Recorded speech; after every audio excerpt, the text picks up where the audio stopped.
L'échec. D'Isabella Solis.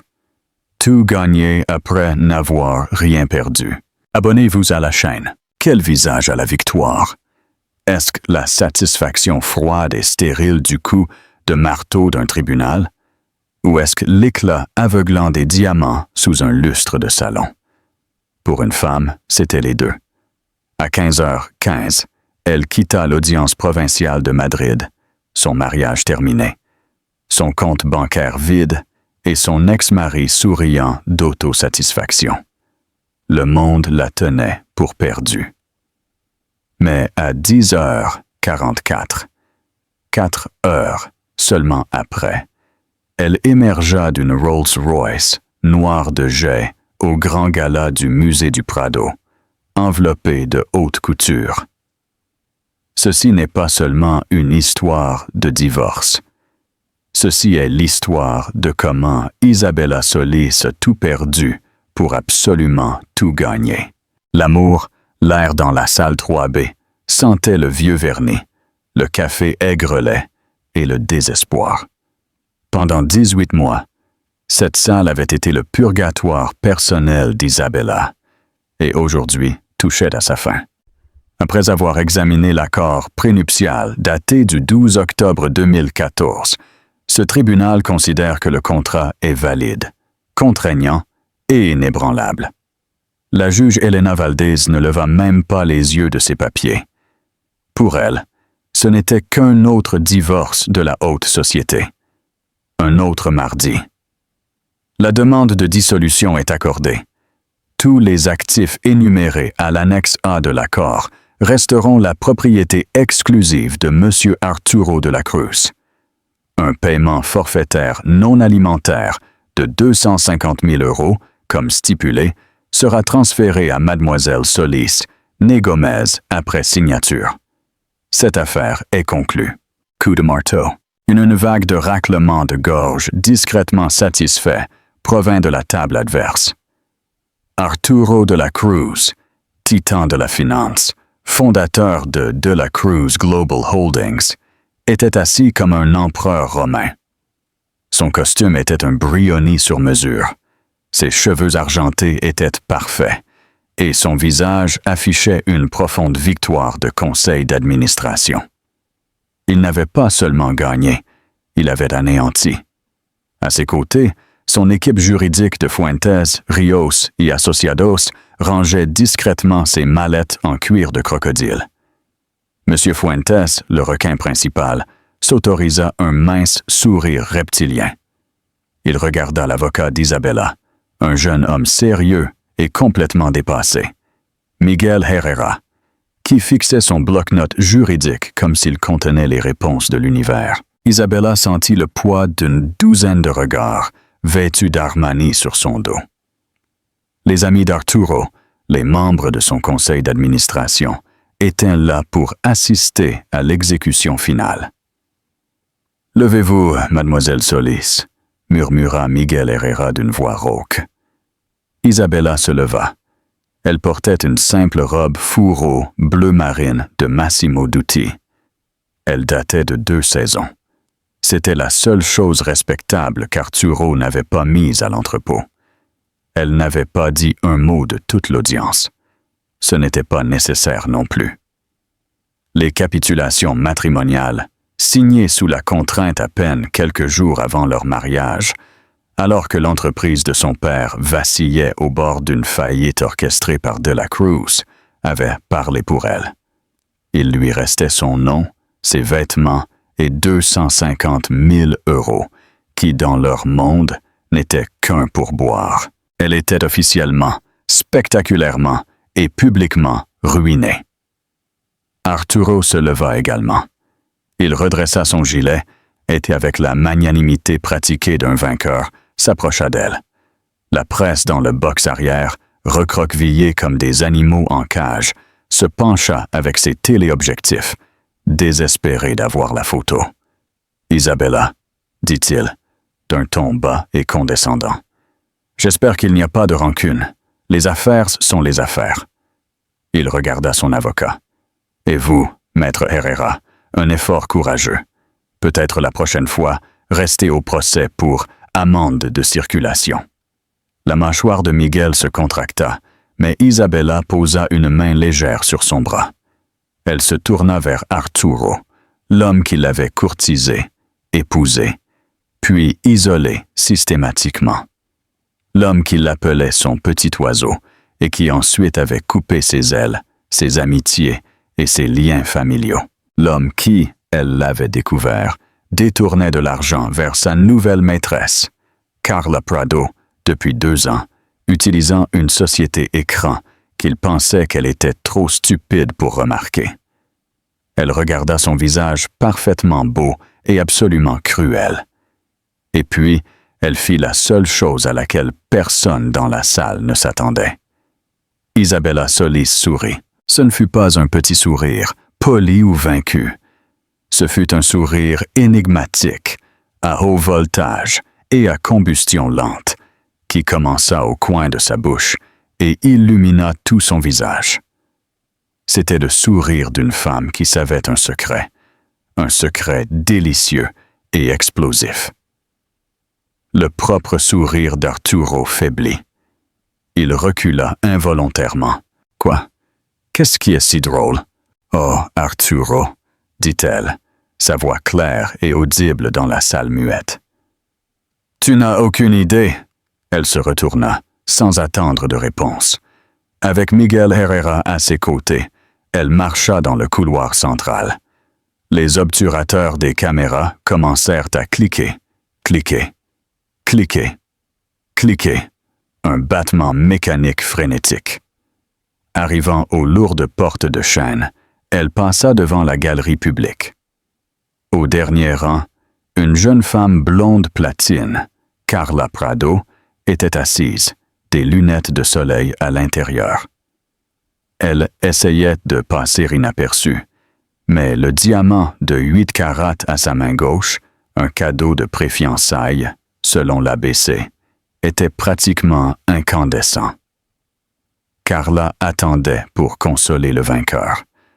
Le regard d'Isabella croisa celui de Carla pendant une fraction de seconde. Le sourire d'Isabella s'élargit. Elle lui adressa même un petit clin d'œil complice. Carla Prado recula visiblement. Puis Isabella ouvrit les portes et sortit dans le couloir, faisant éruption dans un mur aveuglant de flash. Les paparazzi et les équipes de presse, avisées par la propre équipe de RRPP d'Arturo, qui s'attendait à un spectacle d'épouses en larmes, se ruèrent. « Isabella, vous partez vraiment sans rien? Madame de la Cruz, comment vous sentez-vous? » Arturo à tout prix. « Que ferez-vous maintenant? » Elle ne courut pas, elle ne se couvrit pas le visage. Elle traversa la tempête de questions comme si elle marchait sur l'eau. Le sourire ne quitta jamais son visage. Elle arriva en haut des escaliers du palais de justice, avec le ciel gris de Madrid menaçant. Arturo et son équipe, observant depuis la fenêtre de la salle, étaient figés. « Qu'est-ce qu'elle fait? » murmura Fuentes, mal à l'aise. « Elle est censée pleurer. »« C'est de l'hystérie, » dit Arturo, bien qu'un nœud froid de panique lui serra l'estomac. Elle a finalement craqué. Demain, elle sera sans importance. Sur les marches, Isabella s'arrêta. Elle regarda directement l'objectif d'un photographe d'El País. Le sourire était parti, remplacé par un regard de confiance sereine et inébranlable. Elle ne dit rien. Ce n'était pas nécessaire. La photo serait à la une de la section style demain. Mais le monde s'était complètement trompé sur l'histoire. Ils pensaient qu'ils assistaient à une tragédie. Isabella Solis savait qu'ils regardaient le prologue d'un triomphe. « Phase interminée », murmura Miguel Herrera, la protégeant tout en ouvrant la porte d'une berline noire d'apparence générique qui attendait. Ce n'était pas un taxi, mais ce n'était certainement pas une limousine. « Impeccable, Miguel », répliqua Isabella, se glissant à l'intérieur. Le sourire revint, tranchant comme un diamant. Il a signé, confirmé sous serment que tous les actifs ont été déclarés. Il s'est simplement mis la corde au cou. La voiture s'éloigna du trottoir, laissant le cirque médiatique dévorer Arturo de la Cruz, qui finit par émerger. L'air, pour la première fois de sa vie, complètement confus. La prison de porcelaine et l'algorithme secret. Pour comprendre le sourire, il faut comprendre la cage. Isabella Gomez n'avait pas été une chasseuse de fortune. Elle avait été un dommage collatéral. Son père, Ricardo Gomez, était propriétaire d'une petite et brillante entreprise de logiciels de logistique à Barcelone. Arturo de la Cruz, dans sa quête pour monopoliser toute la chaîne d'approvisionnement, ne voulait pas l'acheter. Il voulait l'écraser. Il lança une acquisition hostile, saignant l'entreprise de Ricardo. Puis il rencontra Isabella lors d'un dîner de bienfaisance. Elle avait 24 ans. Elle était intelligente, avec une licence en histoire de l'art, mais un esprit pour les systèmes et la logique. Il fut pris, puis obsédé. Il fit une offre à Ricardo. « Je retirerai mes chiens. J'absorberai ta dette. Je te donnerai même un siège au conseil d'administration d'une filiale. Tout ce que tu as à faire est de me présenter ta fille correctement. » Ricardo, un homme brisé, accepta. Le mariage fut un tourbillon, puis une prison. Arturo aimait l'exhiber. « Voici ma femme, Isabella », disait-il lors de dîners à Diverxo ou Artsakh. « Elle est belle, n'est-ce pas? Elle parle 3 langues. Mais grâce à Dieu, elle m'a moi. Elle ne peut même pas tenir un chéquier. » Les invités riaient. Isabella souriait. Il l'isola lentement et méthodiquement. Ses vieux amis l'ennuyaient. Sa famille était de basse extraction. Il lui donna une allocation surveillée par son bureau financier, lui offrit un poste de chef de sa fondation caritative, une position sans pouvoir, sans budget, et avec une seule tâche, être belle sur les photos. Pendant les 2 premières années, elle fut anesthésiée. Elle était le trophée de porcelaine parfait. Elle assistait à des galas, organisait des dîners et mourait un peu à l'intérieur chaque jour. Le changement arriva un mardi. Arturo était à Shanghai. Elle était dans son bureau, dans leur domaine de 60 hectares, à Marbella, cherchant un papier à en-tête pour la fondation. Son ordinateur principal était allumé. Il ne lui permettait jamais d'y toucher. Mais son mot de passe, Icaroset amas pisset l'arrogance, était un qu'elle connaissait depuis des années. Elle cherchait seulement le dossier de papeterie, mais elle en vit un autre étiqueté, Projects, et à l'intérieur, un fichier appelé Chimera. Elle cliqua. Ce n'était pas un fichier d'entreprise. C'était un projet crypté, hors comptabilité, de budget noir, une nouvelle plateforme de logistique alimentée par l'IA. C'était brillant, c'était révolutionnaire, et c'était profondément illégal. Elle vit les projections, des milliards. Elle vit le schéma, et elle vit la base de tout le code. Son sang se glaça. Elle le reconnut. C'était l'algorithme central de l'ancienne entreprise de son père, celui qu'Arturo était censé avoir archivé après l'acquisition. Arturo avait pris le chef-d'œuvre de son père, l'avait poli avec son propre argent noir et se préparait à le lancer comme le sien. Il n'avait pas seulement volé l'entreprise de son père, il avait volé son héritage. Cette nuit-là, Isabella Solis cessa d'être une prisonnière. Elle devint une espionne. Pendant 1 an, elle joua le rôle de l'épouse parfaite et superficielle. Le jour, elle goûtait des canapés pour les fêtes. La nuit, elle était assise dans l'obscurité de son dressing, avec un ordinateur portable jetable et un disque dur crypté de qualité militaire. Elle apprit à coder. Elle apprit à tracer des comptes offshore. Elle suivit les miettes de pain numérique de la Cruz Global. jusqu'à une société écran aux îles Caïmans. Inversions Phaeton. Et elle trouva le levier. Le brevet de l'algorithme de son père, Prométhéo, était sur le point d'expirer. Mais c'était celui de son père. Après sa mort, une maladie cardiaque à peine 6 mois après le mariage, ses actifs personnels lui étaient revenus. Le brevet était à elle. Arturo avait simplement supposé qu'il faisait partie de l'acquisition d'entreprise. Il n'avait jamais pris la peine de vérifier. Ses avocats avaient commis une erreur administrative de plusieurs milliards de dollars. Elle pourrait intenter un procès, mais ce serait public, salissant et prendrait des années. Les avocats d'Arturo l'enterreraient dans les appels. Non, elle n'intenterait pas de procès. Elle se saisirait. Elle avait besoin d'un avocat. Pas un requin de Fuentes, Rios y Asociados. Elle avait besoin de quelqu'un d'invisible, de brillant et d'affamé. Elle trouva Miguel Herrera grâce à une revue de droit technologique pro bono.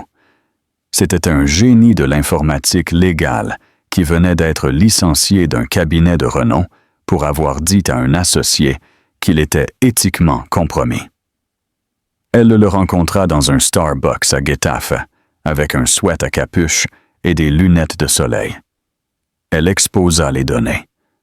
Les yeux de Miguel s'écarquillèrent. « Madame de la Cruz, ce sont les clés du royaume. Il est en train de divorcer de moi, dit-elle d'une voix neutre. Il a rencontré quelqu'un d'autre. Il va activer les capitulations. Il croit qu'il me laisse sans rien. Il le fait, dit Miguel, fixant l'écran. Il vous laisse avec tout. Il ne sait juste pas que c'est à vous. Le plan fut élaboré. Il était simple. Et il était brutal. Étape 1. Laissez Arturo demander le divorce. Étape 2. Ne pas le combattre sur quoi que ce soit. Lui faire croire qu'elle était faible, vaincue et brisée. Étape 3. Le laisser gagner. Le laisser aller au tribunal et, sous serment, finaliser la dissolution.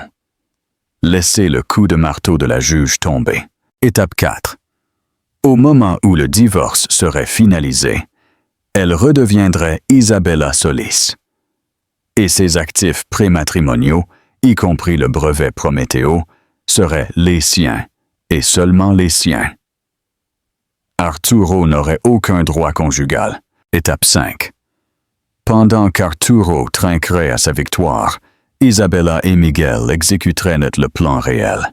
Ils avaient besoin d'un partenaire, une baleine, quelqu'un avec l'argent, l'infrastructure et une haine profondément enracinée envers Arturo de la Cruz. Il n'y avait qu'un seul nom sur la liste. Sebastián Valero, nouveau milliardaire de la technologie de 35 ans.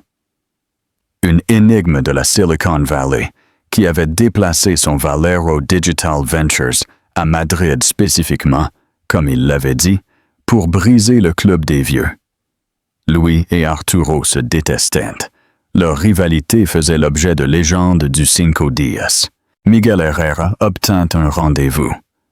Isabella, vêtue de ses vêtements d'épouse triste, présenta son cas. Sebastián Valero ne dit pas un mot pendant 10 minutes. Il regarda juste les données, puis Isabella et vice-versa. Finalement, il se pencha en arrière sur sa chaise. « Vous n'êtes pas un oiseau, mademoiselle Solis. Vous êtes un dragon. Vous ne voulez pas seulement vous échapper. Vous voulez brûler son château jusqu'aux fondations et construire le vôtre sur les cendres. Je veux ce qui est à moi, dit Isabella. Vous l'aurez, dit Valero, et j'aurai le projet chimère. Et Arturo aura la CNMV, Commission nationale du marché des valeurs. J'aime ça. Mon gala est de mardi, le soir de votre audience de divorce. C'est approprié. Je ne pourrai pas entrer, avait dit Isabella. Je n'aurai pas l'argent, la robe. Sebastián Valero avait souri. Oh, Isabella, vous n'aurez pas besoin d'une entrée. Vous êtes l'invité d'honneur. L'armure de haute couture. L'interaction. La berline noire ne se dirigea pas vers le grand grenier vide qu'elle avait autrefois appelé sa maison. La serrure, elle le savait, avait été changée à 15 heures de la semaine. Elle n'alla pas à un hôtel. Elle se rendit à une entrée d'ascenseur privé et non marquée pour les résidences Setai dans la rue Serrano, une adresse si discrète que même les paparazzis ne savaient pas où surveiller. Miguel Herrera glissa une carte noire. L'ascenseur s'ouvrit directement sur un vaste penthouse de 500 mètres carrés. Les baies vitrées offraient une vue imprenable sur la ligne d'horizon de Madrid. « Résidence personnelle de M. Valero », dit Miguel, regardant sa montre. « Vous avez exactement 3 heures et 30 minutes. » L'appartement n'était pas vide. C'était un centre de commandement, de haute couture et de haute technologie. Dans le salon, une équipe de 4 personnes attendait. Un homme aux lunettes acérées et un maître ruban, un tailleur, une femme avec un nuage de cheveux roses et une mallette de maquillage de la taille d'une batterie de voiture, et 2 autres qui déballaient des sacs de vêtements avec une révérence religieuse. « Madame Solis », dit l'homme qui se présenta comme Antoine. « Monsieur Valero vous envoie ses excuses. Il est sur place. Il a insisté pour que vous portiez ceci. Il vient de passer la douane. » Il décompressa le plus grand sac. Isabella haleta. Ce n'était pas une robe. C'était une œuvre d'art. Un schiaparelli haute couture sur mesure, velours noir si profond qu'il semblait boire la lumière, avec une cage thoracique intégrée de broderies anatomiques dorées incrustées de rubis. C'était choquant. C'était agressif. C'était, en un mot, une armure. « Il y en a 2, murmura la femme aux cheveux roses. Elle ouvrit un écrin à bijoux Graff. Sur un lit de velours bleu se trouvait un collier.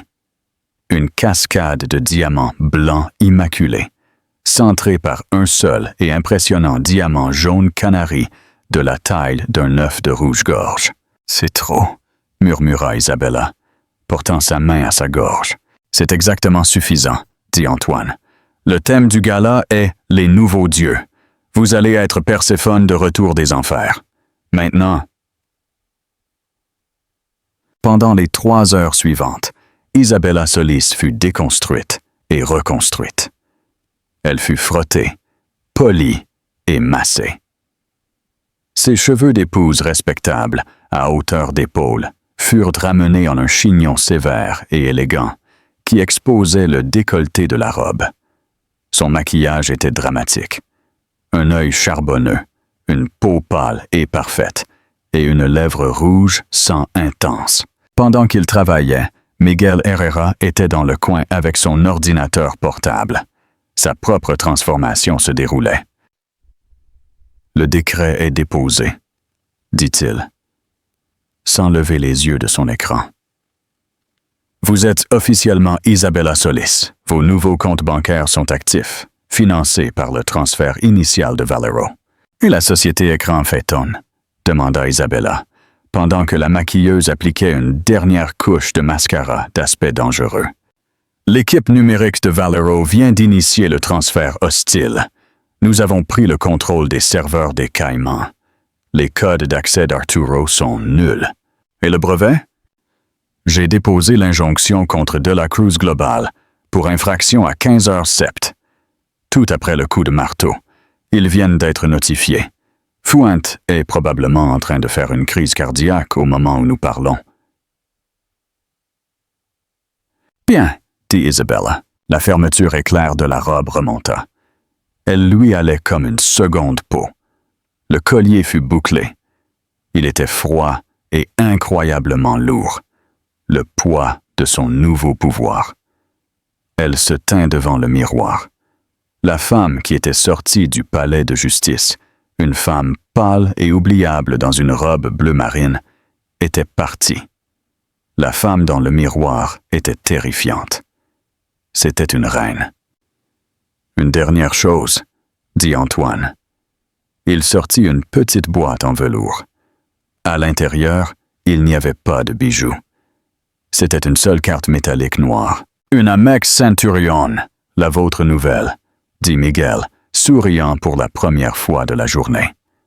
Le nom du compte était Solis Industries. À 19 heures, les portes de l'ascenseur s'ouvrirent sur le garage. Une Rolls-Royce Phantom noire de jet étincelante attendait. « Il sera là, vous savez, » dit Miguel, tenant la porte. « Avec elle. »« Je sais, » dit Isabella. « C'est la moitié du plaisir. » La voiture se glissa dans la circulation de Madrid. Un requin noir silencieux se déplaçant à travers l'eau brillante. Le musée du Prado était éclairé comme un phare, un Olympe moderne s'élevant de l'obscurité du parc du Retiro. La rue était un embouteillage de limousines, d'éclairs de lumières de police et du rugissement d'une foule de 1000 gorges pressées contre les barricades. Ce n'était pas un gala ordinaire. C'était le premier grand gala de Sebastián Valero. Il avait personnellement fait don de 50 millions d'euros au musée pour amener l'Institut du costume au 21e siècle. En retour, il avait carte blanche. Le thème, les nouveaux dieux, mythes, technologie et pouvoir, était une attaque directe contre le vieil argent de Madrid. Et le vieil argent était devenu juste pour prouver qu'il était toujours pertinent. La Rolls-Royce Phantom, transportant Isabella, passa outre toute la file, avec une escorte policière directe jusqu'à la base des célèbres escaliers. « Qui est-ce » murmura une correspondante de Hola à son microphone. Elle reçoit le traitement Valero. Même la mère n'a pas eu ça. La porte fut ouverte par un garde de sécurité discret. Un seul talon, Manolo Blahnik noir, sortit sur le tapis rouge. La presse, qui photographiait paresseusement une actrice de seconde zone, se tourna collectivement. Un silence s'abattit. Puis, le chaos. Isabella Solis émergea de la voiture. Les flashs éclatèrent. Un mur solide de lumière. Une supernova. Elle était méconnaissable de la femme des marches du palais de justice 4 heures avant. La robe Schiaparelli. Les diamants Graff. L'audace pure et non adultérée de sa présence. Ce fut une commotion visuelle. Est Isabella de la Cruz? Non, ça ne peut pas être. Mon Dieu, la robe! Qui l'habille? Elle n'est pas sur la liste des invités. En haut des escaliers, posant pour le banc principal de caméra, se tenait Arturo de la Cruz. Il s'était remis de sa confusion au palais de justice. Il était de retour dans son élément, président, sa main possessivement sur la taille de Carla Prado. Carla portait une élégante robe Versace argentée. Elle était belle, mais de la manière dont une nouvelle voiture de luxe est belle. Chère, brillante, irremplaçable. Arturo était au milieu d'une phrase avec une journaliste de l'Expansion lorsque le rugissement de la foule en bas changea. Il se tourna, irrité par l'interruption. Il vit la Rolls-Royce noire. Il vit la robe. Il vit la femme. Son sang ne se glaça pas seulement. Il se congela. La journaliste, sentant une histoire, dit « Arturo, n'est-ce pas ?» Le visage d'Arturo était un masque de choc pur et non adultéré. Sa mâchoire était lâche. Pendant un moment, il ressembla à un homme qui avait vu un fantôme très bien habillé et très cher. Carla, voyant sa réaction, se tourna. Son propre visage, parfaitement profilé, se plissa. La femme qu'elle avait vue au palais de justice était un néant, une nullité. Celle-ci était une menace. « Arturo !» gémit Carla, lui agrippant le bras. « Arturo, avec qui est-elle? Comment est-elle arrivée ici ?» Mais Arturo était sans voix. Isabella commença son ascension. Elle ne se pressa pas. Elle monta les marches une par une, comme si elles étaient sa propriété. Elle ne regarda pas la presse. Elle ne regarda pas la foule. Et absolument pas Arturo et Carla. Elle regarda devant. La presse hurlait. « Isabella! Isabella! Qui l'habille? A-t-elle un rendez-vous? » Madame Solis, comment avez-vous eu une invitation? Elle arriva au palier où Arturo et Carla étaient paralysés. L'air crépitait de tension. Les trois étaient dans un triangle de diamants, de soie et de pure haine. Isabella s'arrêta juste un instant. Elle regarda Arturo. Son visage était serein. Elle lui adressa le même sourire exact qu'elle lui avait donné dans la salle d'audience. Puis elle se tourna vers la correspondante principale de Vogue Espagne, qui semblait s'évanouir d'émotion. « Qui vous habille? » La correspondante lui tendit un microphone. Isabella se pencha. Sa voix était du velours. « Schiaparelli. Et ceci, dit-elle, touchant légèrement le diamant canari. C'est un cadeau d'un ami. Et votre nom pour la liste? » Isabella sourit. « Ce n'est pas de la Cruz, dit-elle, sa voix résonnant dans les microphones. C'est Solis, Isabella Solis. » Elle s'écarta d'eux, laissant Arturo et Carla dans son sillage. Deux statues sur un champ de bataille en feu. En arrivant en haut des marches, les grandes portes du musée s'ouvrirent. Sebastian Valero était dans l'arche, à contre-jour comme un dieu. Il portait un smoking Tom Ford sur mesure, déboutonné et sans cravate. Il était le charisme fait chair. Il n'était pas resté sur les marches. Il n'avait pas besoin de l'être. Il était l'hôte. Il s'avança, ignorant les caméras, et prit la main d'Isabella. Il ne la serra pas. Il la leva à ses lèvres et l'embrassa. « Isabella, dit-il, sa voix un baryton grave que les microphones captèrent à peine. Vous êtes en retard. Je commençais à m'inquiéter. »« Les enfers sont très loin d'ici, Sébastien, » répondit-elle sans perdre un battement. « Eh bien, » dit-il, lui offrant son bras.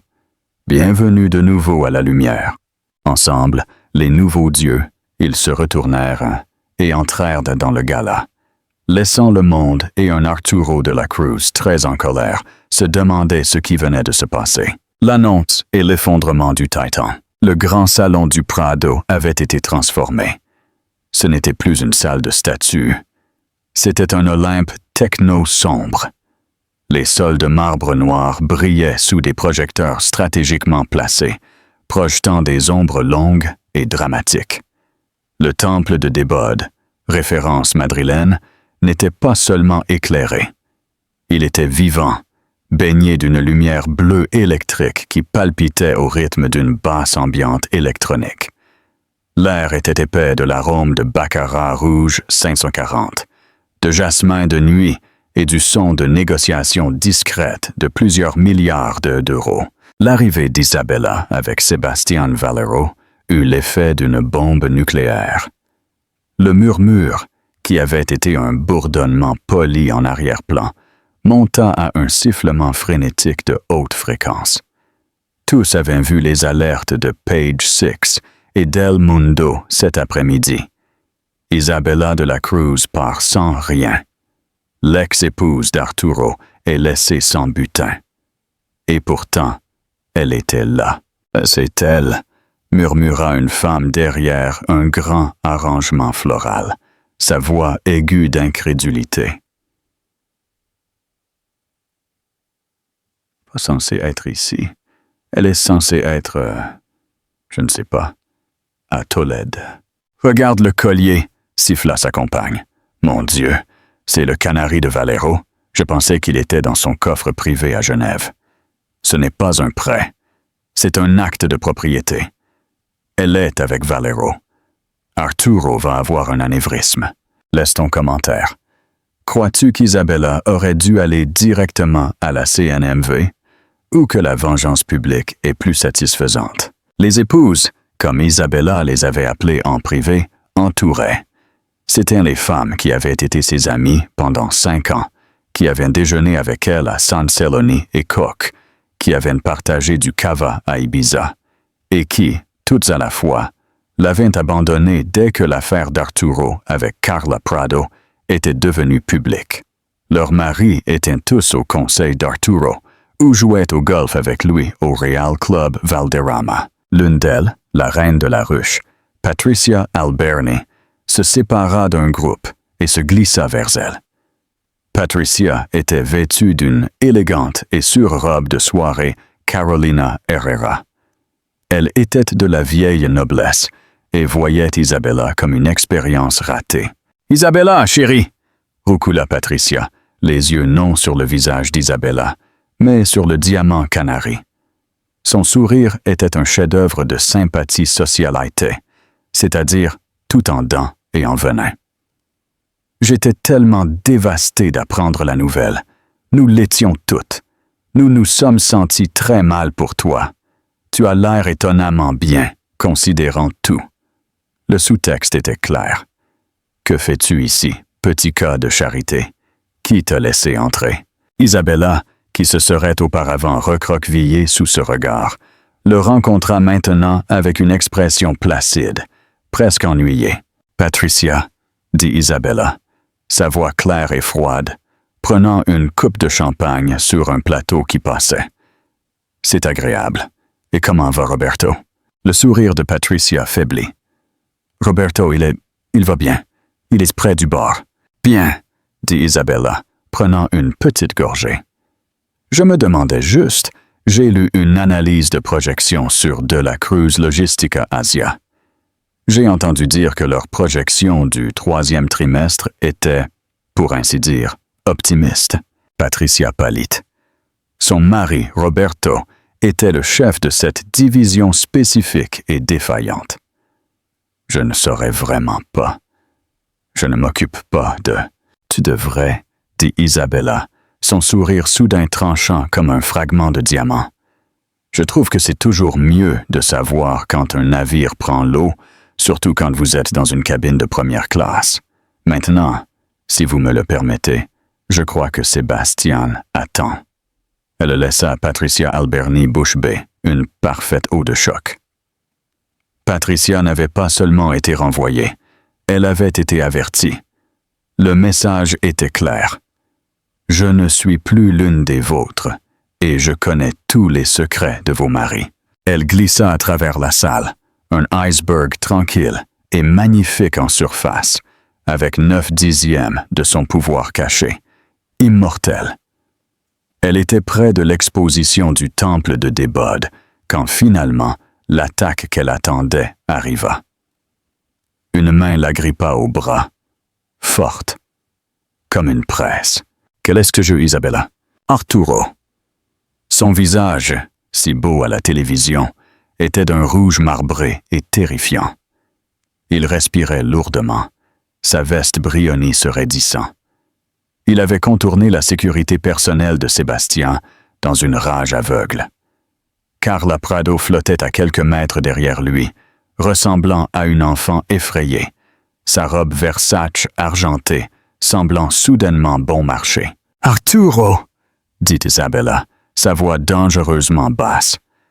Elle regarda ses doigts aux jointures blanches clouées dans le velours noir de sa manche. « Tu es en train de faire une scène. Lâche mon bras. »« Dites-moi la scène !» siffla-t-il, sa voix basse et furieuse. Il tremblait. Cette voiture, ce déguisement, ce rocher autour de ton cou. Tu avais tout planifié tout le temps?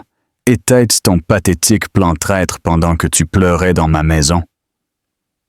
Il était tellement habitué à ce qu'elle se recroqueville, à ses larmes. Il avait besoin qu'elle pleure. Son calme le mettait en rage. « Quel plan? » demanda Isabella, sa voix légère, sincèrement curieuse. Elle ne retira pas son bras. Elle resta simplement immobile, l'obligeant à être l'agresseur. Mon plan pour être humilié publiquement, pour être chassé de ma maison, pour qu'on me donne un paiement qui ne couvrirait même pas ta note de bar au Ritz? Tu as raison, Arturo. Tout s'est déroulé exactement selon mon plan. Il fut momentanément désorienté. Alors, qu'est-ce que c'est? Tu es avec Valero, mon plus grand ennemi. Tu es sorti du palais de justice et tu as couru directement vers lui. Tu penses qu'il va prendre soin de toi? Il te laissera dans une semaine, Isabella. Il t'utilisera et te jettera, juste comme tu as fait, termina-t-elle pour lui. Il tressaillit comme s'il avait été giflé. Le son de sa propre arrogance réfléchie en retour était de trop. « Tu... salope !» cracha-t-il, le visage à quelques centimètres du sien. « Tu as signé les papiers! Tu les as signés! Tu n'as rien! » « C'est exact, Arturo, » dit Isabella. Elle se pencha, sa voix descendant à un murmure conspirateur, et l'arôme de son parfum Frédéric Malle l'enveloppa. Un parfum qu'il lui avait acheté. « Je n'ai rien. » Elle sourit ce même sourire enivrant du palais de justice. « Et tu sais ce qu'on dit. Quand tu n'as rien à perdre. » Elle retira son bras de son emprise, qui s'était relâché sous le choc. « Maintenant, » dit-elle en lissant le velours de sa manche, « je te recommande fortement de prendre un verre. Tu as l'air terrible, et je crois que ton accompagnatrice est sur le point de pleurer. » Isabella se retourna et s'éloigna, le laissant furieux et impuissant.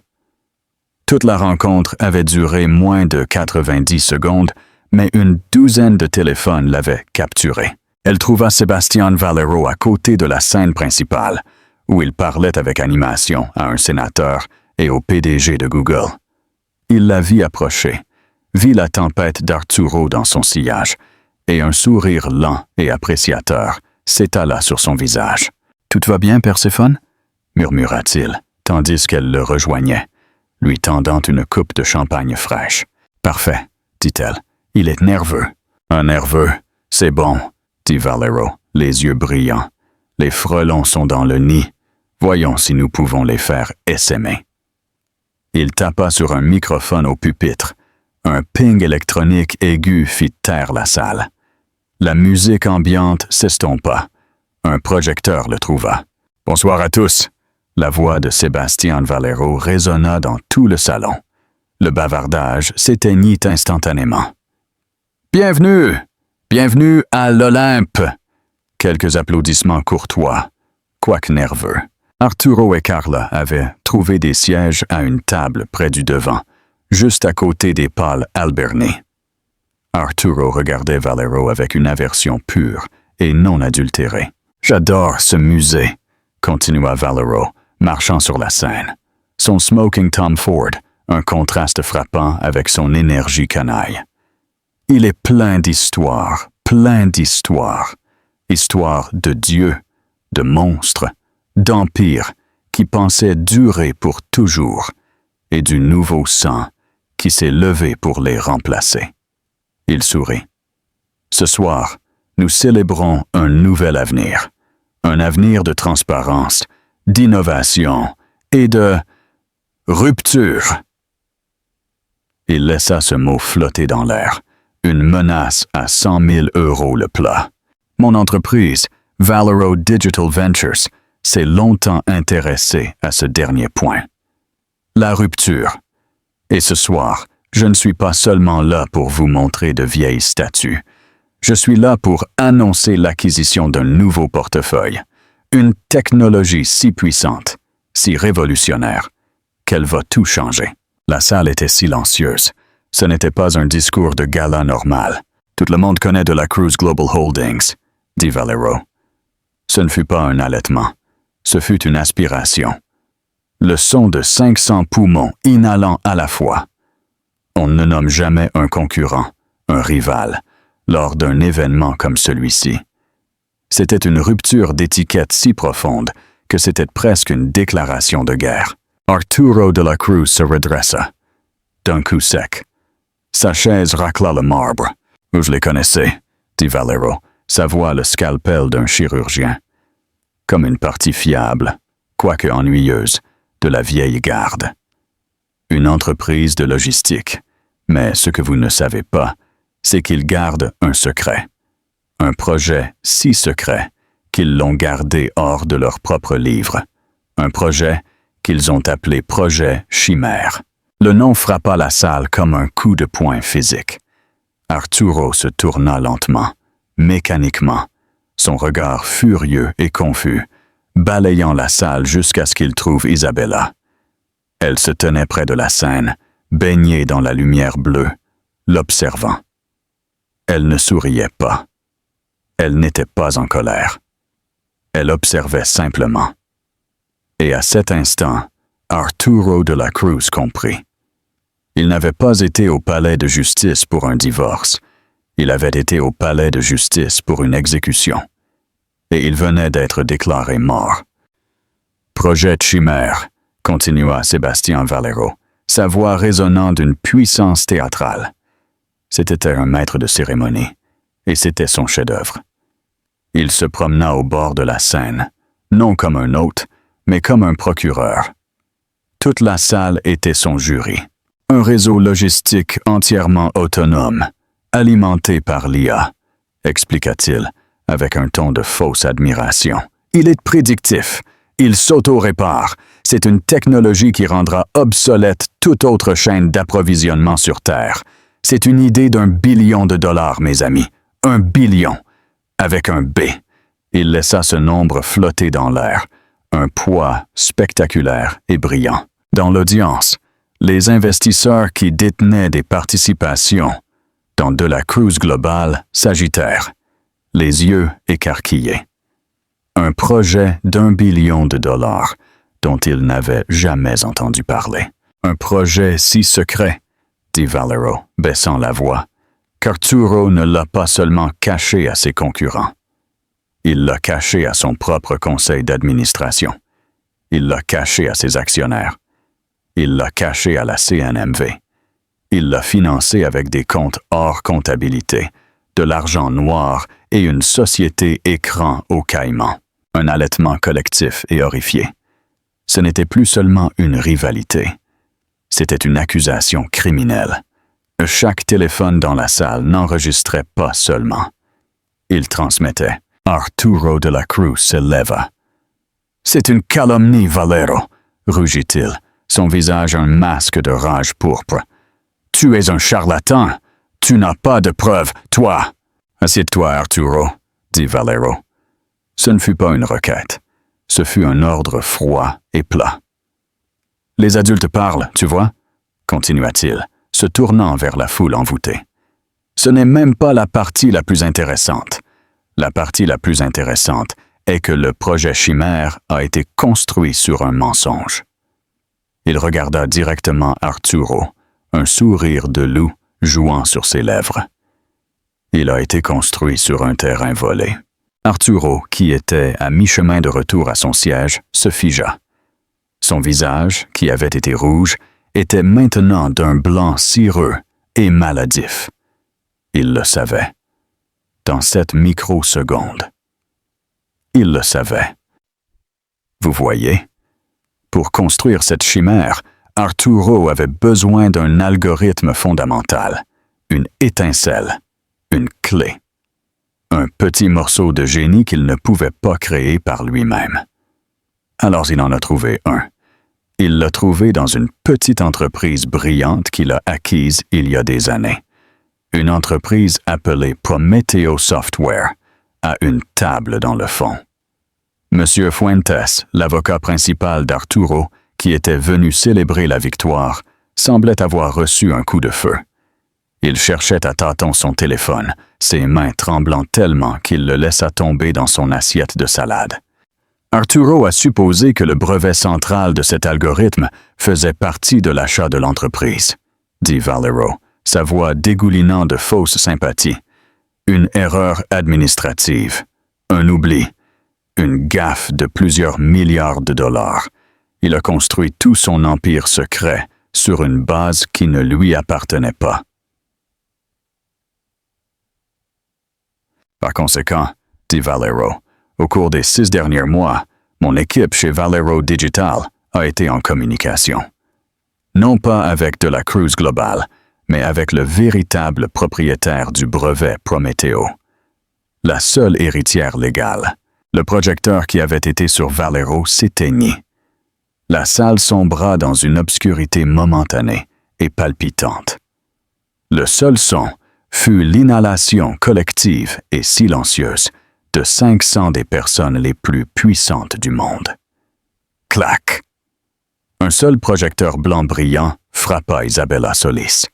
Elle se tenait près de la scène, la main sur le diamant canari, sa robe Schiaparelli ressemblant à une armure dorée. Son visage était un masque de sérénité sublime et froide. Elle n'était pas une invitée. Elle n'était pas une accompagnatrice. Elle ressemblait à tous égards à la déesse Perséphone, reine des enfers, ressuscitée pour rendre son jugement. « Mesdames et messieurs », la voix de Sebastian Valero résonna de l'obscurité. Le cri d'un héros. « Voici ma nouvelle partenaire, la fondatrice et PDG de la toute nouvelle Solis Industries. » Un murmure confus. Solis Industries, l'esprit brillant qui a non seulement identifié le projet chimère, mais qui possède légalement la propriété intellectuelle sur laquelle il est basé. La femme qui, à partir de 15h18 d'aujourd'hui, il y a seulement 4 heures, a déposé une injonction si vaste qu'elle a gelé effectivement toute la division chimère d'Arturo de la Cruz, conclut Valero en s'avançant dans le bord de sa lumière. Mon invité d'honneur ce soir, voici Isabella Solis. Le silence qui suivit fut rompu. Ce ne fut pas un applaudissement. Ce fut un rugissement brut et viscéral de choc, d'émerveillement, du changement de paradigme en temps réel. Arturo de la Cruz, cependant, ne l'entendit pas. C'était un taureau aveugle de rage. Les implications juridiques et financières complexes lui échappaient. Tout ce qu'il voyait, c'était la trahison personnelle ultime. « Toi !» cria-t-il. Sa voix se brisa, résonnant d'une manière qui serait virale en quelques secondes. Il pointa un doigt tremblant vers elle, tout son corps vibrant. « Tu as fait ça. Tu étais une serveuse. Tu n'étais rien. Je t'ai tout donné. » La salle, qui avait été bruyante, retomba dans un silence profond et horrifié. Le masque n'était pas seulement enlevé. Il était brisé en morceaux. Ce n'était pas un roi. C'était un animal. Isabella Solis, cependant, ne broncha pas. Elle n'éleva pas la voix. Elle le regarda simplement. Puis, elle commença à marcher. La foule s'ouvrit pour elle comme la mer Rouge. Elle marcha, ses talons cliquant doucement sur le marbre, directement vers sa table. Elle s'arrêta à seulement quelques mètres de lui. Apparemment, Sébastien lui avait donné un microphone, car lorsqu'elle parla, sa voix était tranquille, claire et amplifiée, coupant sa respiration irrégulière. « J'ai été sous-estimée, » dit-elle. Arturo recula comme si elle l'avait frappé. « Toi et toute ton équipe d'avocats chers m'avez sous-estimé. » Elle ne lui parlait plus seulement à lui. Elle s'adressait à la salle.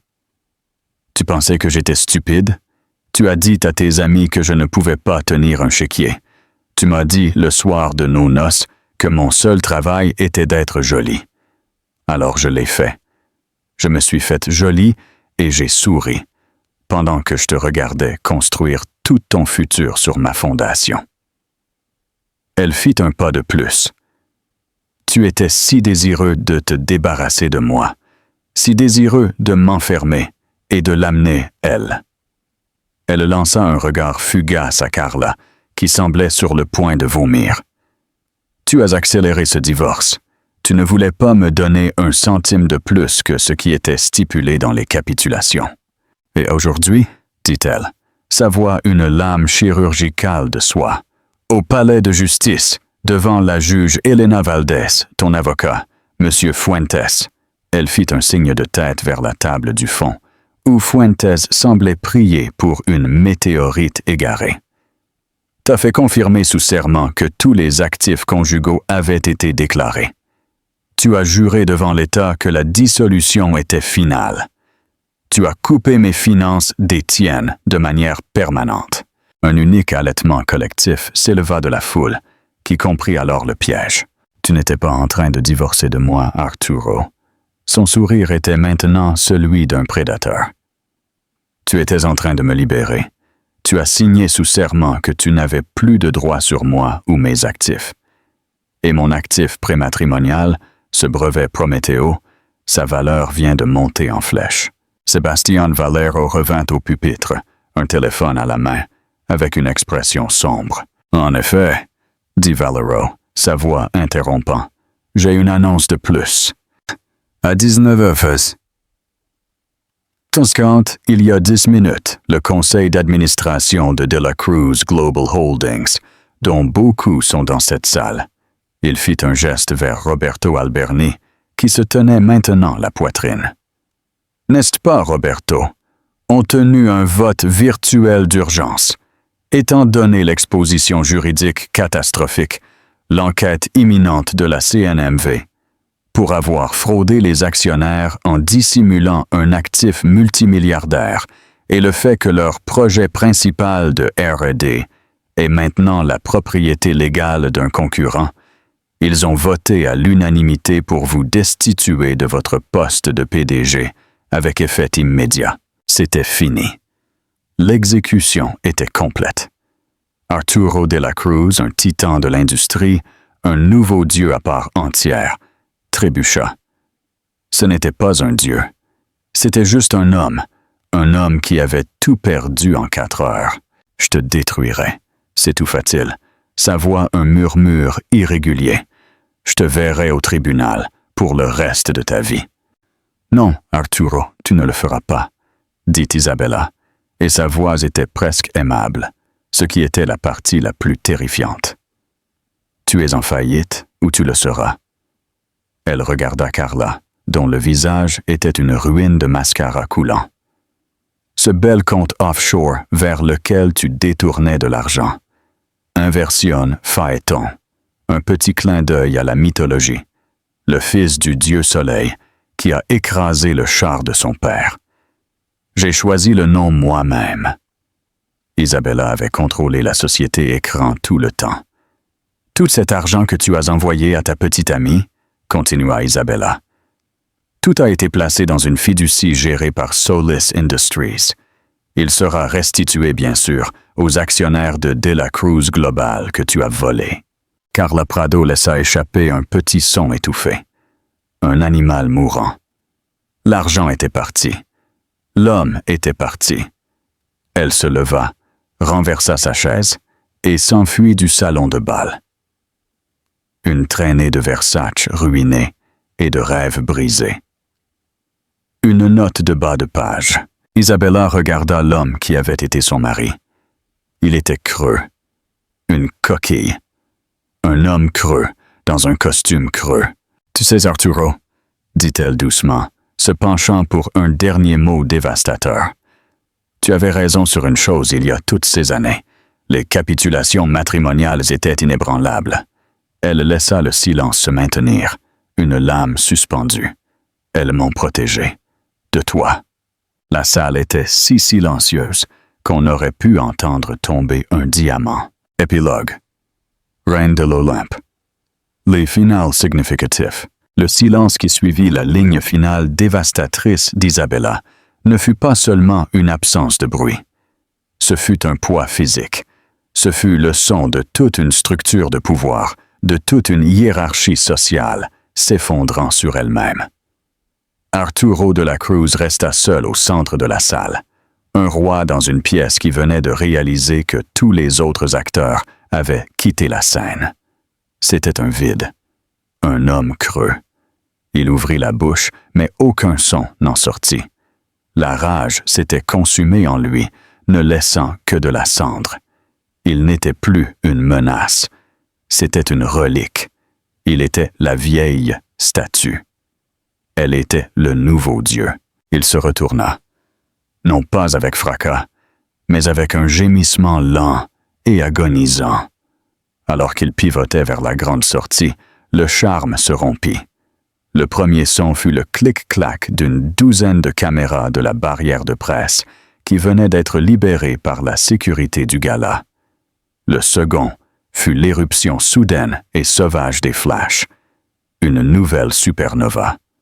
Celle-ci éclairant sa marche de la honte. Monsieur de la Cruz, Arturo Est-ce vrai? Vous démissionnez? Qu'est-ce que le projet Chimère?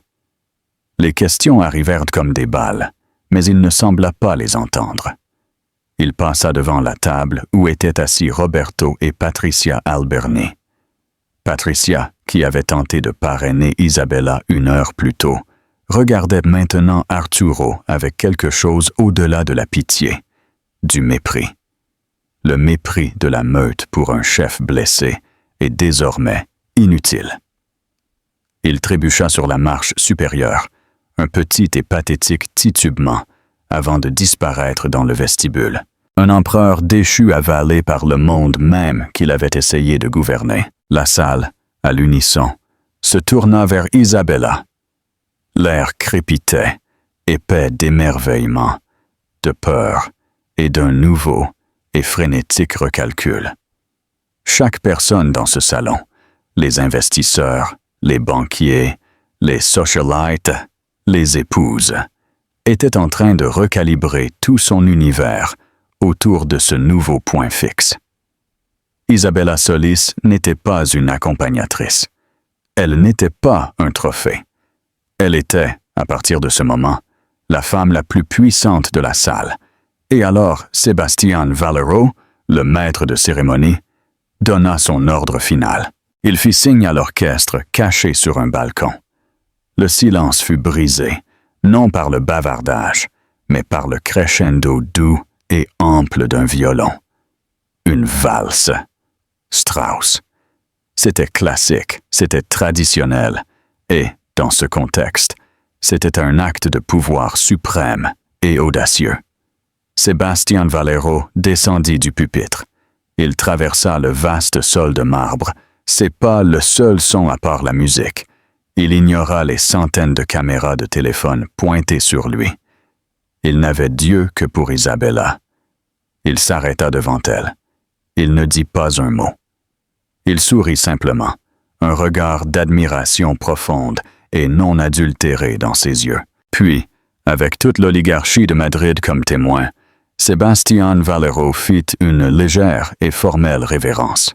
« Mademoiselle Solis, dit-il, sa voix basse mais audible dans la quiétude envoûtée. Il tendit sa main. « Je crois que vous m'avez promis une danse. » Isabella regarda sa main tendue. Elle prit une seule respiration profonde. L'adrénaline de la confrontation s'estompait, remplacée par un sentiment qu'elle n'avait pas reconnu depuis des années, la clarté. Le lourd diamant Graff, qui s'était senti comme un déguisement, se sentait maintenant comme une médaille de couronnement. La robe Schiaparelli n'était pas une armure, c'était sa peau. Elle n'était plus la prisonnière de porcelaine. Elle n'était plus l'espionne invisible. Elle était, pour la première fois de sa vie adulte, complètement, terrifiante et merveilleusement libre. Elle posa sa main dans la sienne.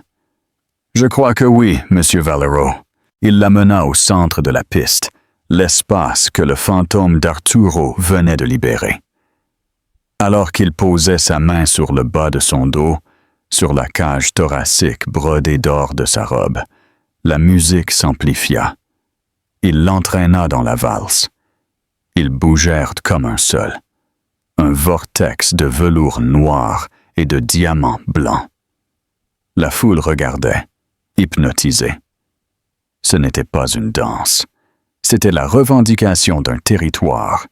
C'était le scellement d'une alliance qui venait de renverser un empire. Alors qu'il tournait, Sébastien se pencha, ses lèvres près de son oreille. « Ça, murmura-t-il, sa voix un mélange d'humour et d'émerveillement pur, a été la démolition d'entreprise la plus hostile, élégante et absolument catastrophique que j'ai jamais vue. La CNMV va se régaler. Le conseil d'administration. Vous les avez retournés en 10 minutes. » Isabella regarda par-dessus son épaule, son regard balayant la salle de visage stupéfait. « C'est un des hommes d'affaires, Sébastien, » murmura-t-elle, un soupçon d'acier dans sa voix. « Je viens de leur montrer l'analyse coût-bénéfice. Arturo était devenu un passif. » Il rit, un son bas et authentique. « Je suis à moitié amoureux de vous et à moitié terrifié. » « Ben, » répliqua Isabella alors qu'il la faisait tournoyer dans un grand coup de théâtre final. « Les tenir en haleine, c'est ma nouvelle devise. » Ils s'arrêtèrent, la musique s'estompant dans un silence respectueux. Les flashs revinrent, mais ils n'étaient plus hostiles. Ils étaient de célébration. Le journaliste d'El País avait déjà son titre. La correspondante de Vogue dictait déjà l'histoire de la robe, des diamants et du divorce qui redéfinirait le pouvoir à Madrid. Isabella Solis était entrée au palais de justice ce matin-là comme une victime. Elle sortait du gala en valsant comme une multimilliardaire, une PDG, et la nouvelle reine incontestée d'une ville qui avait essayé de la détruire. Non seulement elle avait obtenu vengeance, elle avait accompli une résurrection. Et tandis qu'elle se tenait au centre de la piste, la main de Sebastián Valero toujours dans la sienne, Isabella rejeta la tête en arrière, et pour la première fois, son sourire n'était ni un secret, ni une arme, ni un masque. C'était simplement le bonheur. On dit que la vengeance est un plat qui se mange froid. Mais pour Isabella Solis, elle fut servie chaude sous les lumières aveuglantes du gala du Prado, devant tous ceux qui l'avaient écartée. Arturo de la Cruz perdit son entreprise, sa réputation et sa fortune. Tout cela parce qu'il avait sous-estimé la femme qu'il croyait posséder. L'histoire d'Isabella Solis prouve une chose. Ne confondez jamais, au grand jamais, le silence d'une femme avec la capitulation. Parfois, elle n'attend pas seulement, elle se recharge. Qu'avez-vous pensé de l'échec et mat final d'Isabella? Était-ce la justice ou était-ce le complot de vengeance le plus impitoyable de tous les temps? Faites-nous savoir votre avis dans les commentaires ci-dessous. Si vous aimez les histoires de triomphes épiques et de drames profonds, assurez-vous d'aimer cette vidéo. Partagez-la avec quelqu'un qui a besoin d'un rappel de son propre pouvoir. Et le plus important, abonnez-vous à notre chaîne et activez la cloche de notification. Vous ne voudrez pas manquer les histoires à venir.